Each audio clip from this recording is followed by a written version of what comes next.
Vegan Men's Lifestyle, episode number 6. How to start and run a vegan restaurant. Welcome to the veganmenslifestyle.com podcast.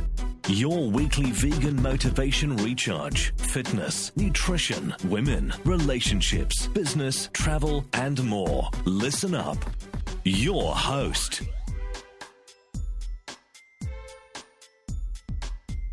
Welcome to Vegan Men's Lifestyle. My guest today is Deirdre McCafferty, who set up Cornucopia restaurant in Dublin over 30 years ago in 1986, which started as a Whole Foods store and eventually grew to a 140-seat restaurant.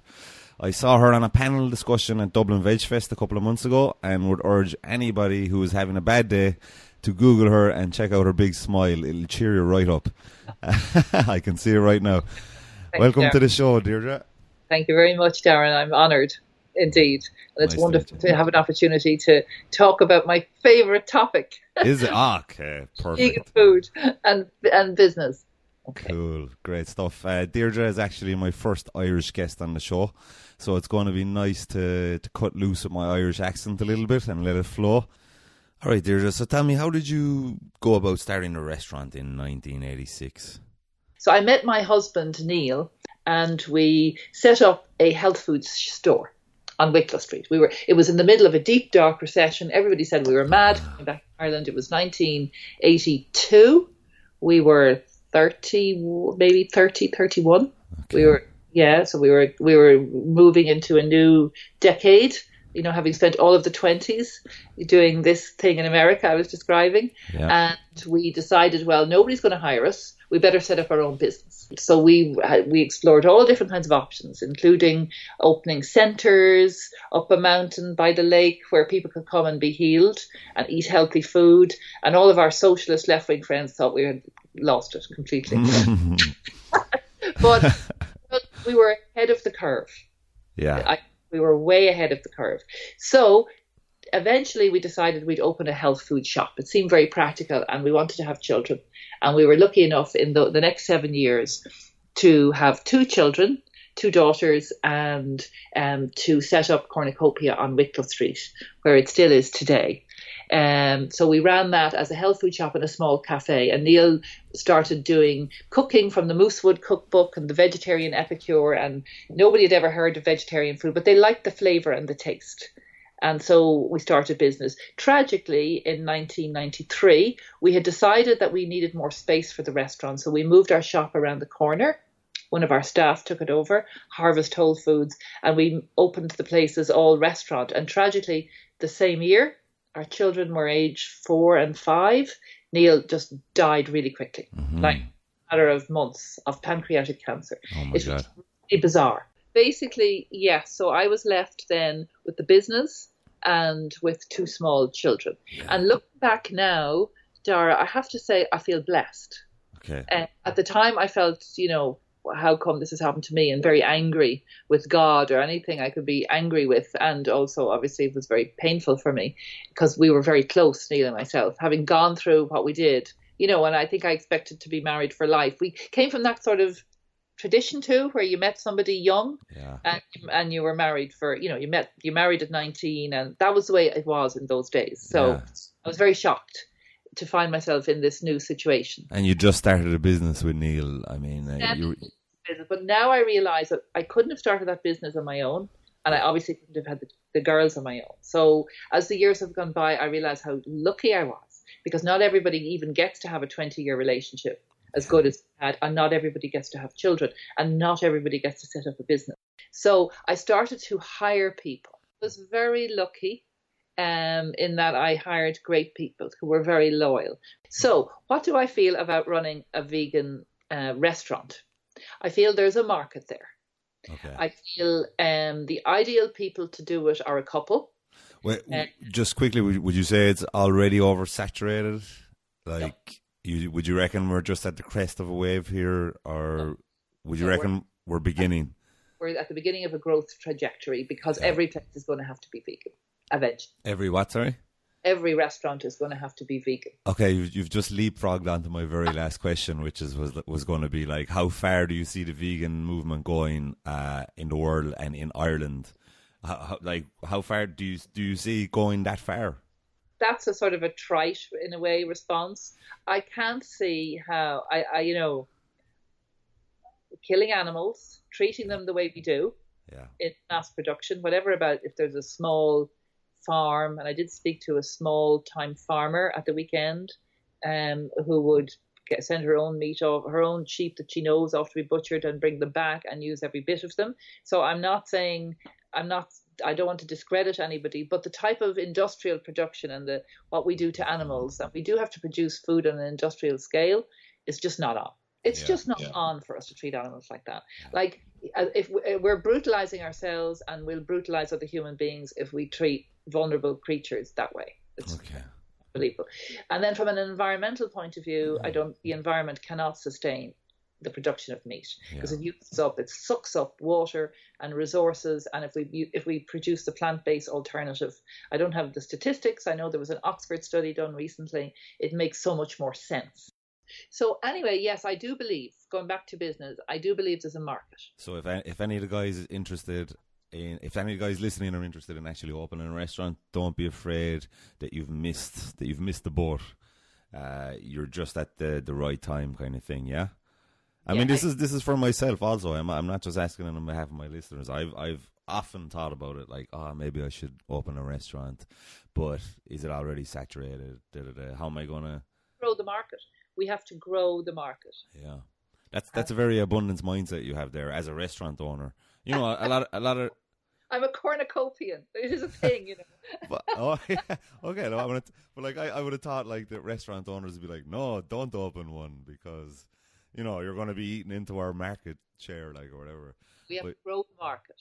Yeah. We have to grow the market, and then people will shop around. I'm looking for another unique selling point for cornucopia, to use a business term, because we're not going to be the only vegetarians or vegan restaurants in town. It's going to be that's going to be in India. It's non-veg is the equivalent of our vegetarian. So everything is vegetarian, and then if you're looking for non-veg, they give you a bit of goat or something. They have like apps over there to find non-vegetarian restaurant, like Unhappy Cow it's called.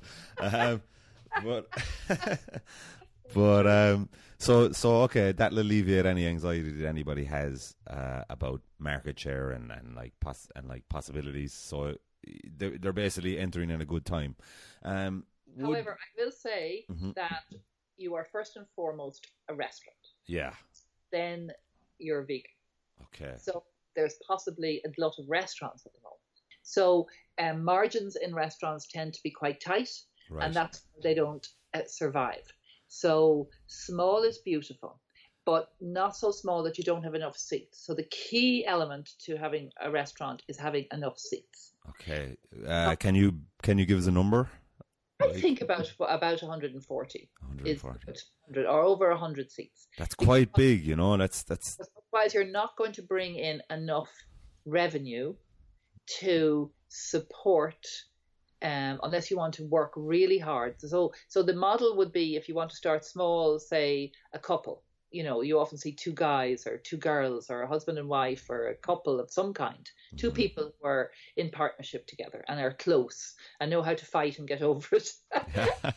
Just get on with it, you know, who will work 60 hours a week or 80 hours a week in the beginning and not pay themselves and pay staff first. So you either have that model with a small number of seats, and but it's going to be wearing out, because to keep up that level of energy is hard. And I mean, I'm sitting here at home, and the restaurant doesn't need me to be there to run, and that's because I have spent 33 years working on it every day. We now on it and not in it, and I did some in it too, but not too much. And because we are creating enough to support that.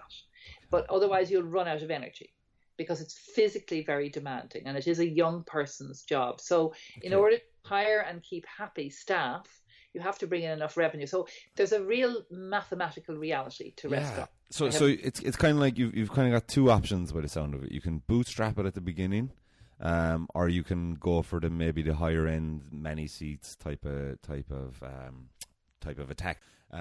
What's the first thing one has to do? Right, you have an idea. You know what your budget is. You're going to be bootstrapping it. You have a fantastic spouse who's willing to put in the hours with you. You're going to work in the business, do what it takes until it's up to a level. What's the first thing you need to do? You actually need to go find the premises, right? Then find the premises, and the premises should be, they say there's 3 L's to business: location, location, location. Okay. So that could be a podcast in of itself, but like, I guess busy, like busy location. Lots of passing trade, and a place people can get to or easily. Yeah. And maybe a place for vegetarianism or veganism that's somewhat cosmopolitan. Yeah. ID. Okay, so large enough, in the private location, but not too fancy because the rents will be too high. And I suppose what's really helpful is really have the vision. So why you're doing this. It's for the cause, shall we say? Yeah. For the cause of saving the planet, and you're part of the solution. Yeah. And every time your customers come in, give them the sense that they're now doing something that's part of the solution, because I've never lost that. I've always been plugged into that, and I very rarely have lost my motivation because I have this larger vision. I might be running a business, but that's just a front, really, for what we're actually doing, which is something much more visionary. Yeah. I'm providing that for people. So that keeps the enthusiasm and the passion, and people pick that up from you. People sense it, whether it be the staff or the customer. And the customers are passionate people. The vegetarian and vegan people are very passionate, and they I'm guessing they like to give you recurring business. They're loyal, I would guess. Yeah, but they want certain things for their money. Okay, and you have to give it. Okay. You have to give them. There's no question of not giving it. And so you found the location. Location. Is the next thing to do is to get the appliances or start hiring the staff? What would be the next logical? You're doing all those in tandem. Yeah. You'd be hiring the staff, and hopefully you pick good people. And that takes a skill in itself, being able to hire. You get all your equipment, but what the end goal is you're delivering flavor. Yeah. Okay? You're delivering service. Okay. So when people go into a restaurant, they want to taste something delicious. They don't care how worthy it is. If it tastes bad, they're not coming back. Okay. We all follow flavor and pleasure. And when we go out to eat, we want to be both nourished, but we want something that's tasty. So we need skill. Okay. Skill in cooking is the number one thing. And front of house. So one person of the couple is front of house and one is back of house. And front of house person better be smiley, happy. And the back of house person better be clean and organized and hardworking. They don't have to be so smiley happy, but they have to be and have a talent. I can't emphasize how important it is that whoever does this either hires somebody or is somebody with that certain je ne sais quoi, which makes food taste great. And we all know people. Like, some people are good singers, some people are good artists, and some people just, when they cook, it tastes great. If you're ever in Dublin, definitely try it out, guys. It is tasty stuff. It's like comfort food. I'm like, how is this even profitable? Yeah, so comfort vegan food. So basically, it's about producing flavor. Of course, so flavor is the top. Then you have, or if it was a pyramid, flavor is the bottom that it's on, the biggest bit. It was like a food pyramid. Yeah. And then you want texture. Okay. Texture is really important, flavor and texture. Then you want it to be nourishing. Okay, that's the next one, and healthy. Mm-hmm. So we're very much about health, human health. And then the fact that it's plant-based, that's pretty wow.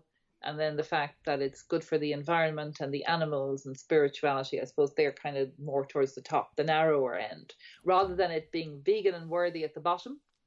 And then the other things being less important. You do it for the food, the flavor, the texture, the nourishment, the health. And then people will follow that because that's what everybody wants. So you're solving a problem for people. Business is all about solving a problem for people. Yeah, so those are the things. Now, financially, it's always a bit stressful. Yeah, as you mentioned before, the profits are always just above margin with restaurants. Is that 90? Turnover and cash flow. So cash flow is really important, and to manage it really well. It's very hard to do that if you're exhausted, coming in at 1 a.m, having done a busy dinner. Yeah. This would be the nightmare. You've worked from 6 a.m. till 2 a.m. the next day because you prepared all the food. You went to the market, you bought all the vegetables, you prepared all the food, you got ready for dinner, you served it, you cooked it, you served it, you cleaned up after it, and now you have to face the tax bill the next day. Yeah. Haven't done the books. Okay, so the books. So would you say an accountant, let's say if you were going the bootstrap way or the little bit higher tier way, an accountant would be definitely a prerequisite for both avenues? No. Do it yourself. Yeah. Learn how to do it yourself. Okay. And then give it to an accountant to do the... Now, I have had the get in Sage or something, keep an eye on your own invoices and know every week your profitability. This is the reality, you know. It's when you see restaurants and when you're a vegan guy or girl, it seems like a natural thing to do.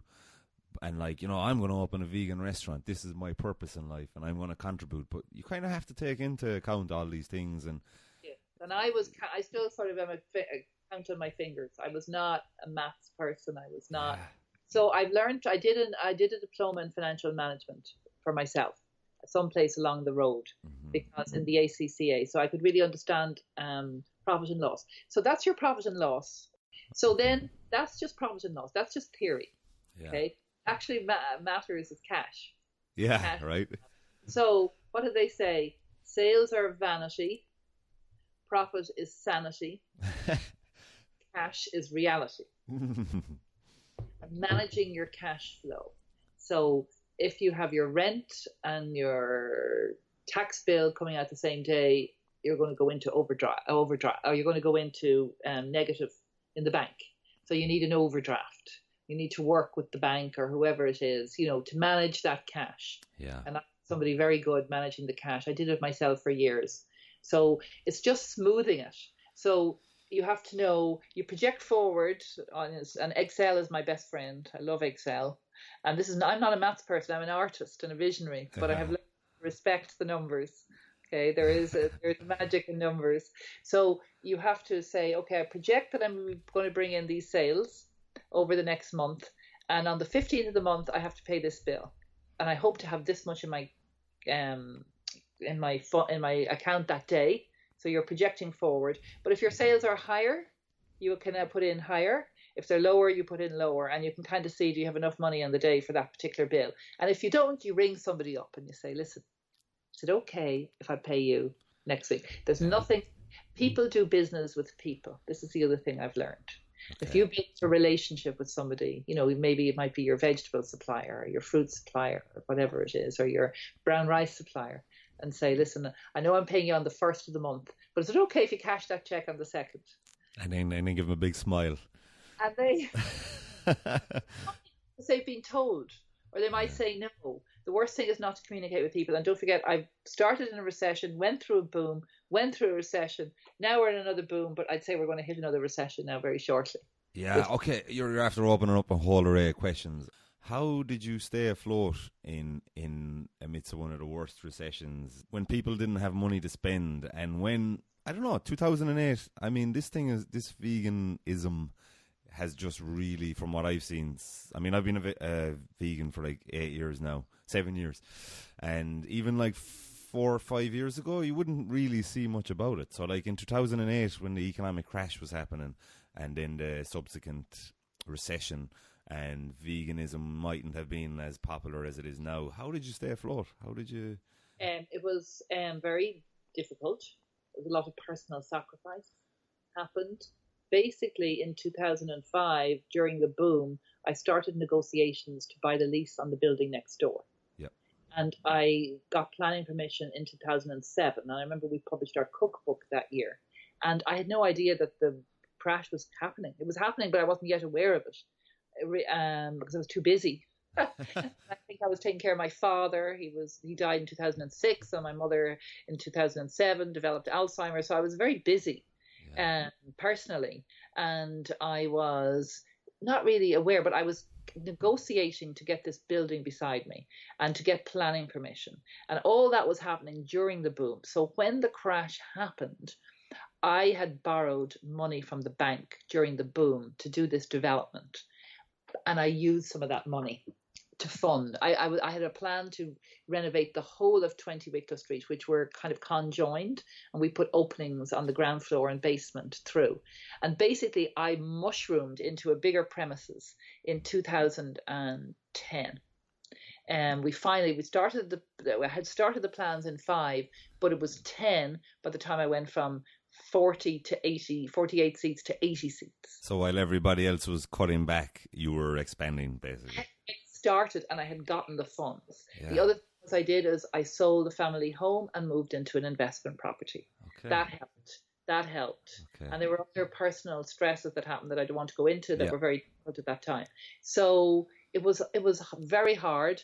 I got into listening to Eckhart Tolle, mindfulness. So if I woke up in the middle of the night and thought, oh my God, how am I going to face this bank manager tomorrow?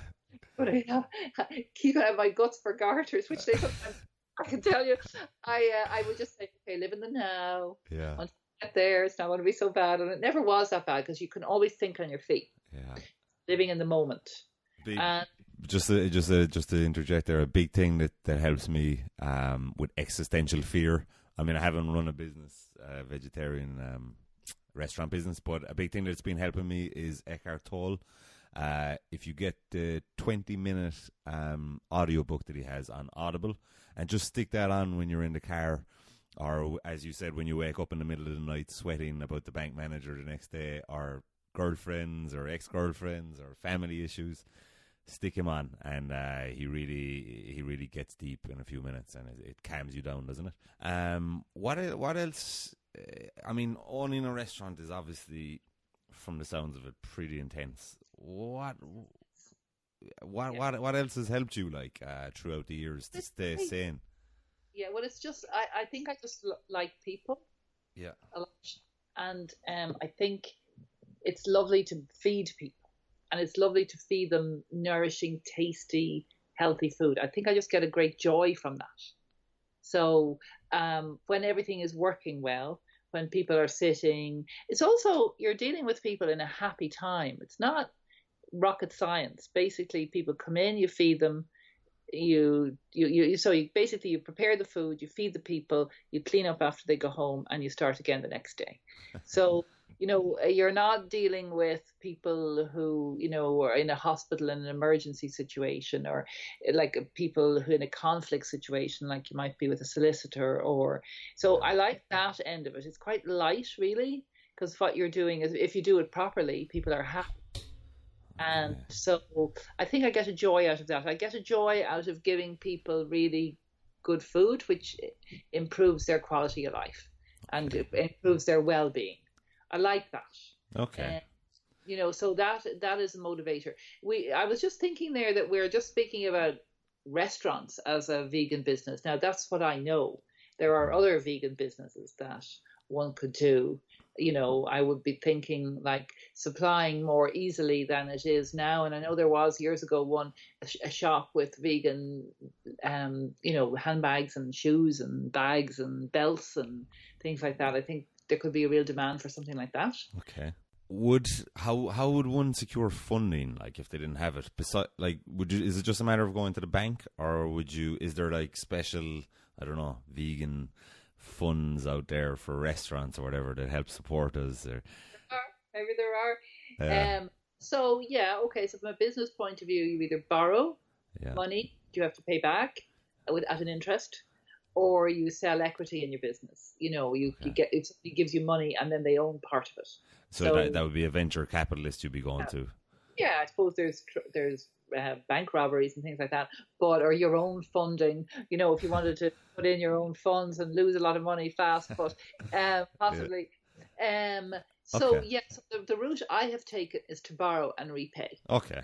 And so that's why it's taken me a long time, because I wouldn't have enough profits to do I've spent a lot of money on this expansion of cornucopia and Wakefield Street. It both saved the business because we got into positive cash flow and profits, having lost money, say, for 2 years during the recession. We were talking about the recession. Yeah. I lose money for 2 years. And Wow. I looked at the recession as where you were when the tsunami hit.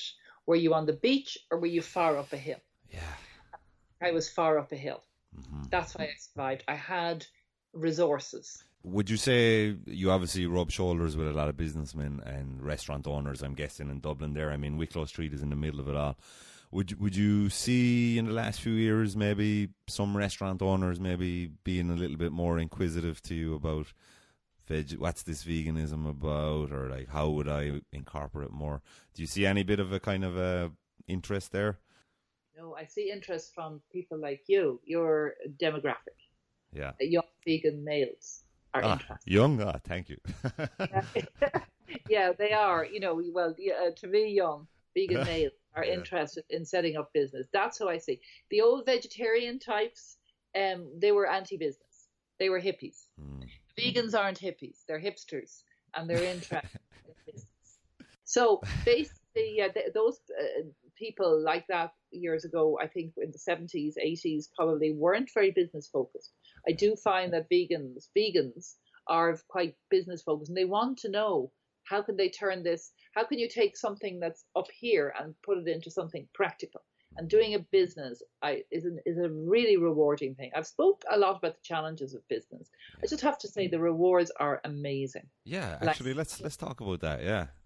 Yeah, so obviously it's the feeling that you're making a difference, of being in business with something that you're passionate about, rather than, doing something that you're not passionate about and then in your spare time doing what you're passionate about. I mean, I'm very privileged in that those two have married together, because that doesn't happen for everybody, I see. A lot of people are working in areas where they're not impassioned about, or they're working in areas that they're impassioned about, but they can't make it pay. It's the road to heaven is paved with good intentions. The road to, vegan businesses is paved with good intentions, but not having the skill. It's a bit of luck, a bit of skill, and I've done the Tony Robbins business mastery. I've hypnotized myself. I've said, Tony, hypnotize me to be motivated, in the back of my mind, because he's I don't know if you know Tony Robbins. Oh yeah. You can do anything. You can be a millionaire in 3 weeks. If you're just motivated enough and change your state and change your physiology. But there's a certain truth in that. Yeah. Motivation is fleeting. Like, I've seen it myself from starting podcasts to I've started a couple of other businesses, and motivation, like, you'd want to have Tony sitting beside you there every day. You want to be plugged into something like that. Yeah. So not just a vision in terms of, but be very alive, not just a vision in terms of your passion that you want to save the world through veganism or what else, or care about, humanity or compassion or any of these things that you might use for motivation or be motivated about in a genuine way. It also takes a lot of physiology. And you mentioned we talked about the trials and tribulations, and we're touching now on like the good things about owning your own business. It can effectively be so rewarding, I'm guessing. True. Well, it gives you joy. What is greater in life than anything that gives you joy? Yeah. That's a great state to be in, isn't it? Can't be in it all the time. Be a loony bit. But, you have to be up and down. But if it gives you joy enough, people go through, my daughter and my son-in-law just had a baby. I'm talking about a 1-year-old. Why do they go through all the birth pains and all that? Because he gives them such joy. Every time they look at him, their hearts are lifted, So it's to have that in your business when you think about it. Just in a ballpark kind of figure, how long would it take for possibly to be profitable, to be in the green? They say the first 5 years. Jeez. You need to be profitable right away. Okay, so you need to be profitable right away. First week. You need to be profitable. Okay, that's really sobering. That's you need to be profitable hopefully right away. Otherwise, that's probably you wouldn't be. In all intents and purposes, it's called the hockey stick. And you want the hockey stick to turn. So at what point is the hockey stick? So it's okay to lose, say, for 3 months, and have enough cash to put in. But then you want to know that you're going to turn the corner and the graph is going to start coming up, and then suddenly you have to be in profit because you'll run out of cash if you're not. So if you have a fund, it's somebody with deep pockets who's prepared to fund you to the tune of 500,000 or whatever to keep going, but that can be a lot of money lost very quickly. You might not take a salary and then have enough cash. Yeah. Okay. Or you might be prepared to work because it's your own business, 80 hours a week, and pay yourself, minimum wage. Sobering. Because a lot of people, they have this idea of starting a restaurant and stuff like that, and it give them this massive freedom and stuff like that, and I think they have this idea of just being in the restaurant, kind of chatting to people all day long. But that's the vision that I had in the past before I actually learned a bit about business. And so this is just great information for people to hear. People need to hear this because, number one, they might be constantly thinking of it and procrastinating, and maybe this episode will kind of push them on a little bit in either direction. I do know the restaurant business now. One thing that really helped me over the years, because I didn't go to any courses to do this. Don't forget, I was an idealistic social worker, basically, or sociologist, or women's historian, setting up this. I wasn't a business person. I joined this organization called profittipoftheweek.com. Okay. Believe it or not, a very unsocialist thing. And it's an American organization of independent restaurants. And my God, they are fantastic. Okay. They just yell at you all the time through these podcasts and all that. Do you realize that if you don't keep your labor costs down below 40% and your prime costs down, blah, blah, blah, you are going to be out of business in a year? And then they might say, have you got your lease secured? Do you know that you have renewal? Or they might say, have you paid your taxes? Do you know? And you're like, oh, okay. They're like so good. And they're nothing to do with veganism.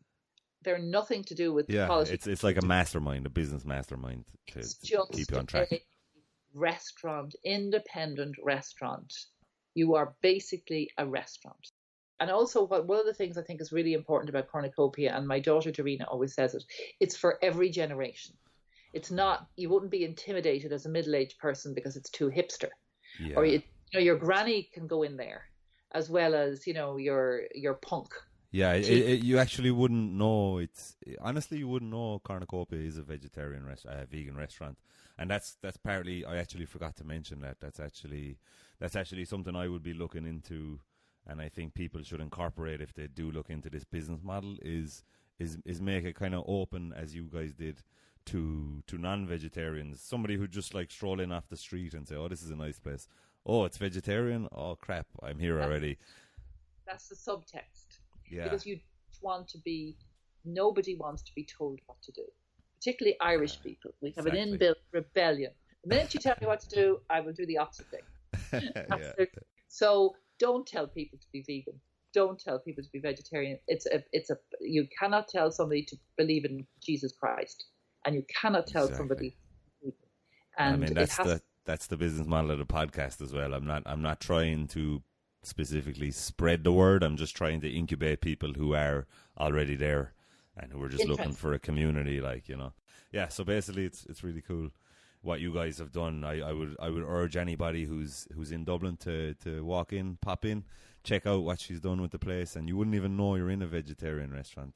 So people do want a beautiful place, and they want beautiful food, and they don't want to be lectured at that they should be vegan, because you know yourself, if you go to a wedding and you're the one vegan getting the different meal and everybody else has steak or salmon, you're the focus of attention, and you, by your very presence, you make people feel guilty, and that's not a good feeling. Mm-hmm. I don't know if you've ever had that experience where people say, "Oh, you're vegetarian, ha ha ha ha, give me half of that," and then they get defensive just because you're sitting there eating your beautiful coloured food, and then they're not comfortable. So your presence, so that never convinces people to be vegan. True. They just get defensive, and there is a little bit of I will just finish by saying there is a little bit of a lashback against veganism because people feel guilty.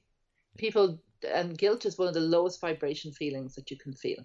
whereas joy would be one of the higher ones. So it's our guilt or shame are not good things. So we never change if somebody makes us, we all know that from any relationship we're in, if somebody points the finger at us and says, we're inclined to want to do the opposite. Yeah. So I think whatever restaurant, it's about inspiring people to change.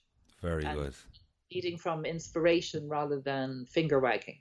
Exactly. Attracting them rather than repelling them. Yeah. It's the whole thing about guilt and judgment is huge, actually. I think the whole space is still struggling with how to find a sweet spot there, with on the verges of shaming people, and at the same time the vegan movement wants people to come more and more, but they're still trying to find their voice without shaming people and finding that sweet spot. It's tricky. It's such a tricky space to be in. Yeah, I will say this now. I don't know if I know whether you'll include it or not, but I was a feminist in my early 20s, and I met a lot of very angry feminists. Yeah. Who were very angry with men, and I went through a sort of a period of anger, which was tough for my young husband. Can you imagine, because we were very young? Because the more and more I realised how horrifically women had been treated, from being a teenager up. And I think it's the same for vegans when they actually realise what happens to sows or pigs, or there's this huge anger, and that's natural. When I heard about rape and war as an instrument of war, when I heard about all these things, I just didn't know what to do with the feeling, and I really empathise and the pain. And I know some young vegans, and they really are upset about it. They're young, and they don't have that sort of protective layer. And they're upset with the vegans who are not acting upset as well. They're like, why, it's... Because they're like, and the feminists, the young feminists, and I was in Boston, and, there were women who wanted women-only space, keep away from the males. Like, I remember some young woman coming into my house and said, listen, can we go into the bathroom because I don't like being around your husband? And I was like... This is not the movement for me. There's too much anger. And is that something you've had to deal with the restaurant? Have you ever got like angry people coming in saying you're not doing enough or something like that, or something petty? I haven't personally. Okay. We haven't. We have a few emails now and then. Why aren't you 100% vegan? Because we have a small amount of dairy for people that come in and look for organic, and a small amount of eggs left. I'd say that'll be gone before long. But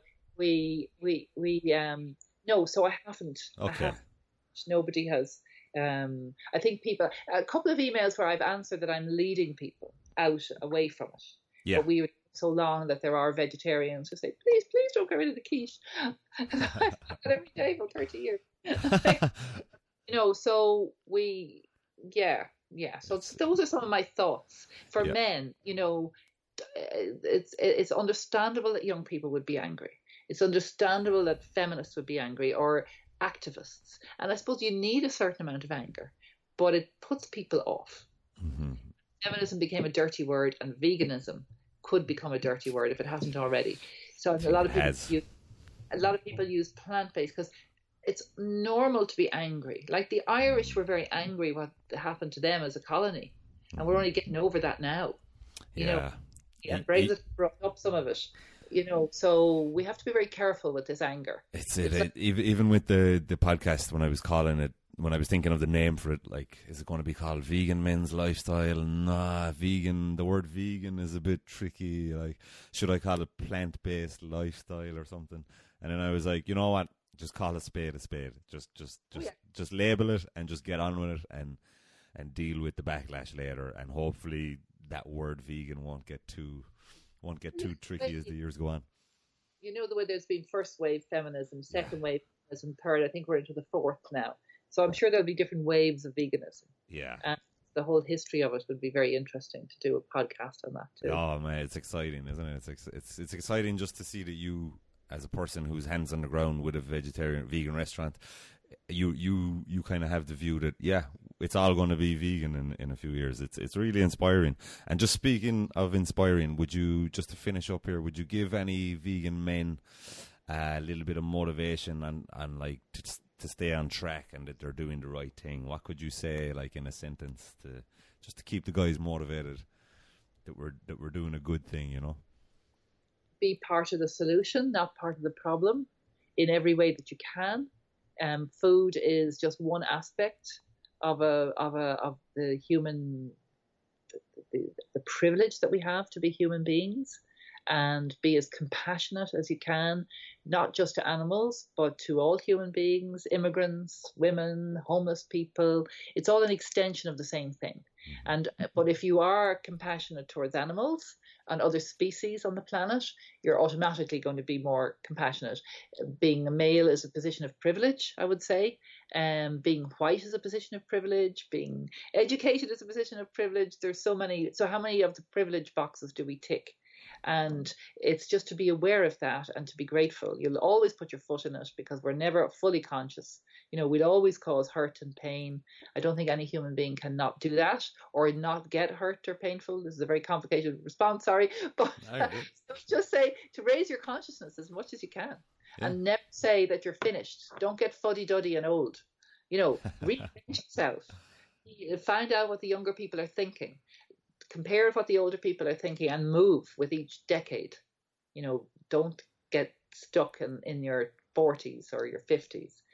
Go back to what the people are thinking, what's new. Be grateful for technology. It's an amazing thing. And just live gently on the earth. We only have a very short time here. Very cool, very cool. And if I could just squeeze one last nugget of info off you, just to go back on the restaurant thing. If you could do anything different, if you could go back in the time machine and just do anything different in regards to starting a restaurant, what would you do? What would you have done differently? If you could think of anything, that is. Well, we have to save money now, and we're coming up with all kinds of ways to do it. And you always think, geez, why didn't we do that last year? Be more efficient. But I don't actually think there's a whole lot I would have done differently. Super. Okay. Deirdre McCafferty, thank you so much for joining us on this week's episode of Vegan Men's Lifestyle. Okay. Thank you very much, Darren. All right, guys. I hope you got a good bit of information after that. And I hope the answers that Deirdre gave us will possibly save you some time and heartache in the future.